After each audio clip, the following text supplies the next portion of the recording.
Now, meanwhile, Dolphins OTAs. Did you guys see yesterday a little highlight action? Huh? Hey, by the way, Yep. the conversations that people are having down here, Mm-hmm. they're having everywhere.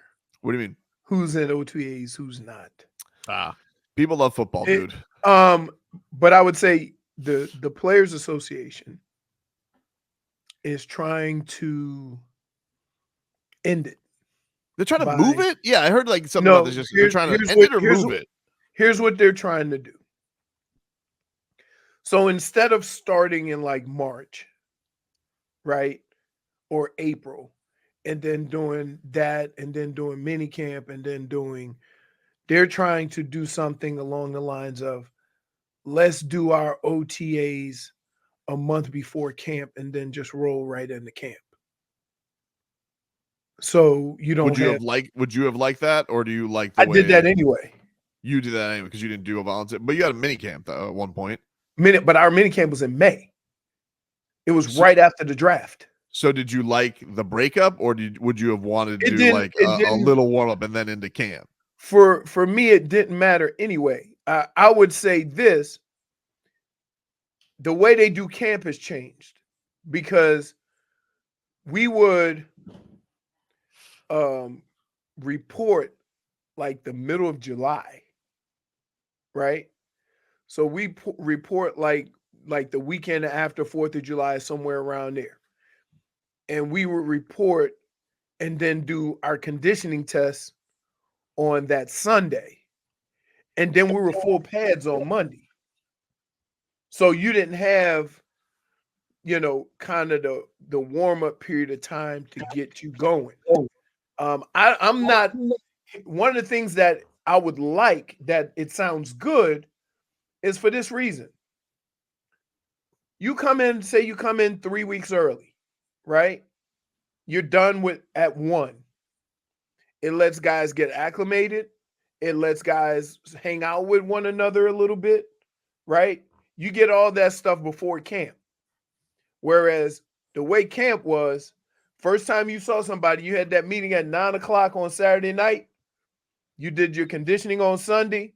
Monday, 2-a-days. Boom. Full pads. So maybe it's a way of kind of easing into camp versus just being all out as soon as you get to camp. And that probably made teams a little more nervous because we're wide open when we get there. Yeah, I would say the only thing is I don't know who's pushing. Like, so the players are pushing for this, or the Players Association. Yeah, because I would say like as an organization, I feel like I would want as many check-ins, even though some are voluntary. I would want as many check-ins as possible throughout the offseason. Because I don't want players. But hold on. You're confusing me here, because here's what I would also fight back on. Okay, is that you understand the world looks at an athlete as somebody who's guiding their kids and whatever, right? Oh, you're supposed to be this, you're supposed to be that. But then in the same breath, you're telling me, I think we want to get them together a little bit more because we can't trust them. So make up your mind. Are they responsible enough to do it on their own and be these leaders that everybody say they are? Or are they just children? I think most organizations, Leroy, would want to not trust them and have them there as many times as possible. Exactly. And I get that. I'm more along the lines of that, right?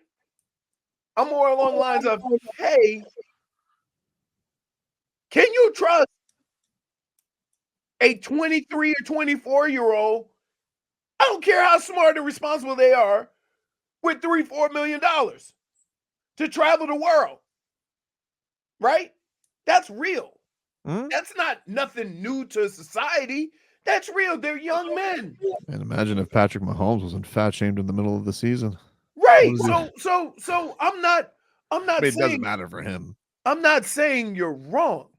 But what I'm saying is that these two narratives are totally opposite one another in what people expect from their athlete and what we're saying we should do to these young men.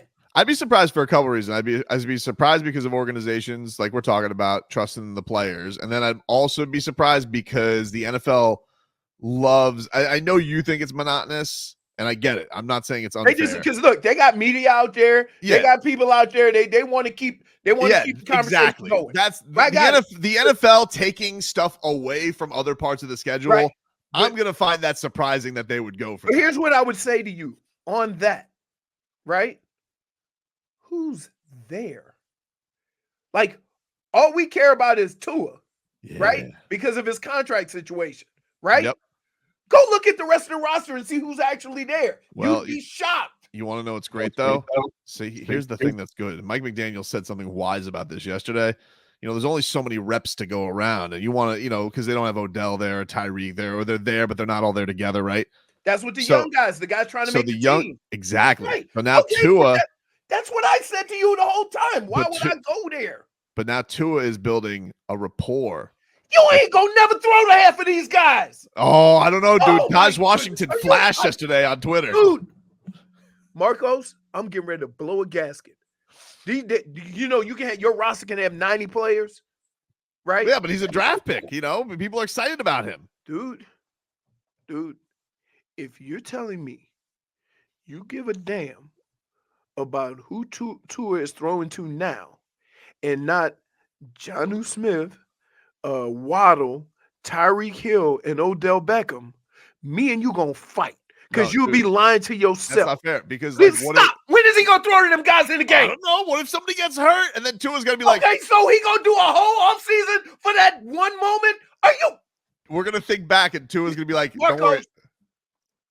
I'm not even talking to him right now. What? Wow. Does he not sound ridiculous? 40-yard bomb. That's I'm not gonna lie. When I first saw the video, I was like, "Who's this little Jakeem?" Yes, of course you are. Nobody's there. Here's the thing, though. We want to talk about football so much that we ain't even caring that nobody's there because Tua's there throwing 2 passes. We're sitting here, right? And it's week 10. And all of a sudden, Odell's got a tight hammy, right? And he can't go Monday Night Football revenge games against the Rams. Okay, so is Mike White going? Because Mike White getting most of the reps. Well, that's fair, but I'm just talking to Tua. This was a highlight. We have video evidence of this. Of one pass? Well, dude, it was a beaut. Of one pass? It was a beaut.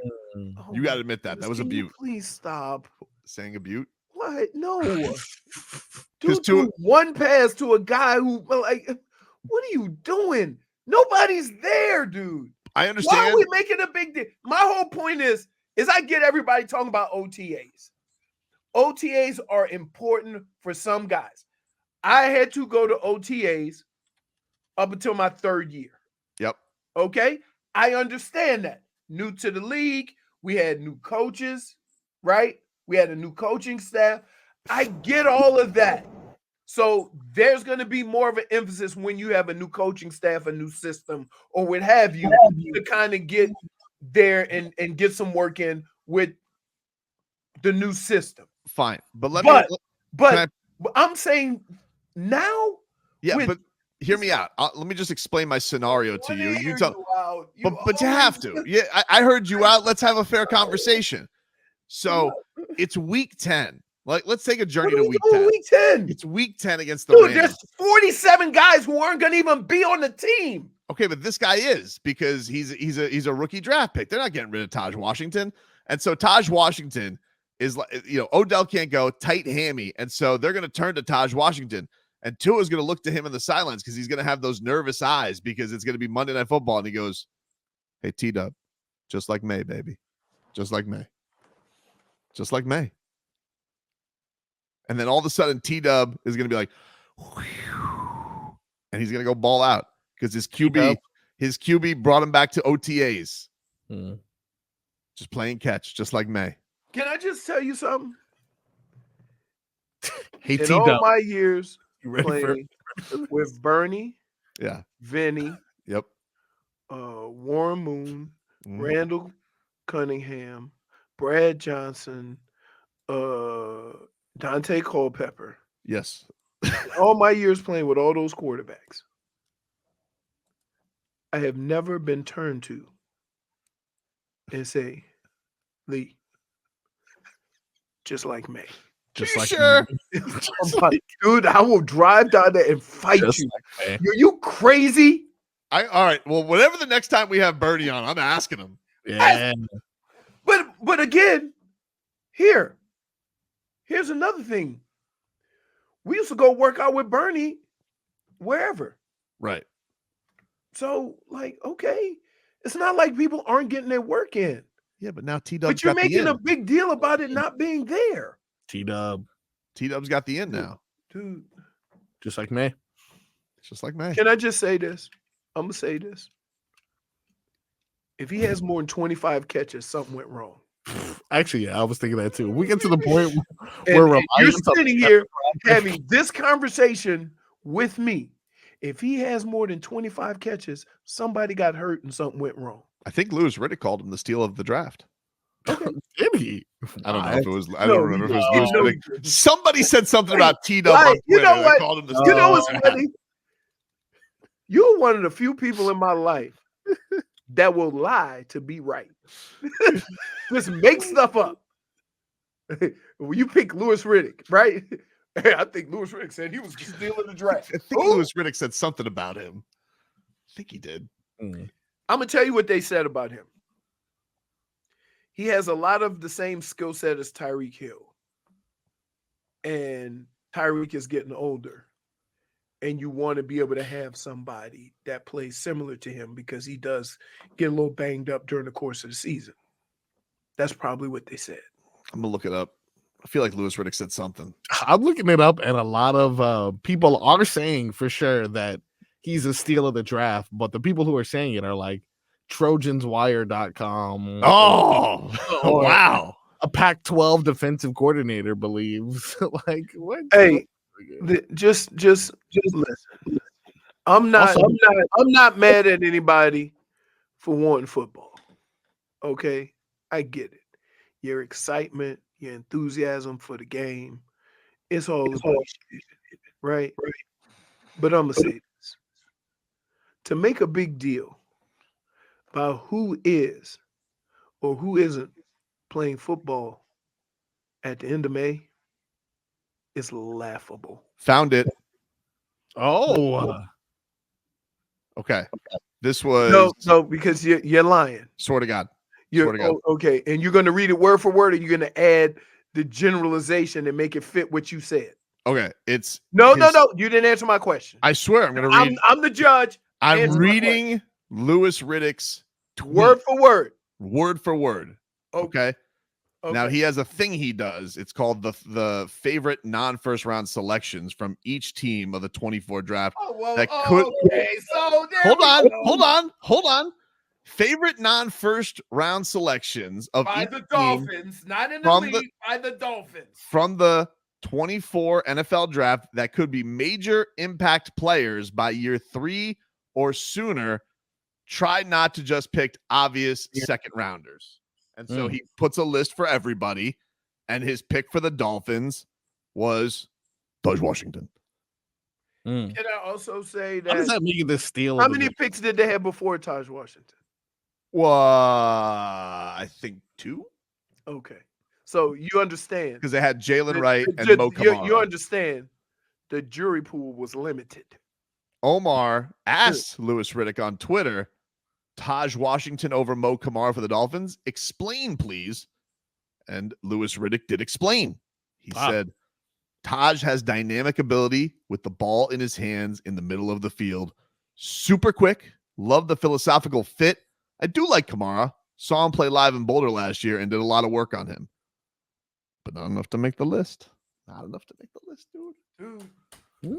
Hey, T-Dub. Just like May. T-Dub. Saw the video of him getting Can I ask you a question? Yep. Why do you make me hate talking football with you? You said everybody else is doing it. Why can't we have some football fun? No, I'm not. No, that's not what we're doing. Right? What are we doing? We're making a big deal about football in May. And that's what I'm like here. Basically, here's what this time of year is. This time of year is just working out. right? But in the context of football. You understand what I'm saying? But it's basically just working out. You go running some routes, you go get you some sprints, you do your lifting, and you usually get out of there by 1 o'clock. It's like a workout day. By the way, Dade South, correction, 3 picks before him because they also took Malik Washington from Virginia before him as well. So 2 late receivers. All right. Now, you know what they say about Malik Washington? Suction cup hands, dude. Like Spider-Man. Whoa. Don't drop it. Who don't said drop that? it. They're saying People, that? dude. People are saying that. Damn. I'm sorry. I gotta look him up. Marcos. Yeah. He's also 5'9".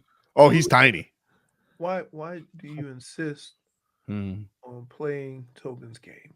I think it's because Mike McDaniel likes to be at eye level with his receivers. Oh, the Finsider, Malik Washington tagged as a sleeper pick. Oh, Sports wow. Illustrated. Malik Washington. I'm gonna tell you where you can't be a sleeper pick. In May. Don't hit the snooze button. I think that's exactly where you sleep. No one's paying attention. And you know why?